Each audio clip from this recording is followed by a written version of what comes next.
Tired of endless tab switching between Notion and Asana? Let's bridge the gap and supercharge your productivity by linking Notion directly into Asana. First, head over to Notion and navigate to the specific page or database you want to link in Asana. This could be anything: meeting notes, project briefs, even your team's knowledge base. Once you're on the right page, click the Share button located in the top right-hand corner of your Notion workspace. In the Share menu, find the Copy Link button. Click it to copy the unique URL of your Notion page to your clipboard.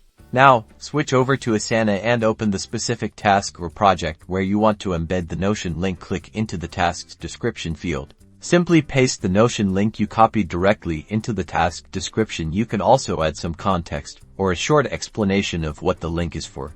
Asana will automatically recognize the URL and make it a clickable link. Now, anyone viewing the task can directly access the relevant Notion page with a single click. Repeat this process for all the relevant Notion pages you want to connect to your Asana tasks or projects. This creates a central hub for all your project information, saving you time and keeping everyone on the same page. And that's it.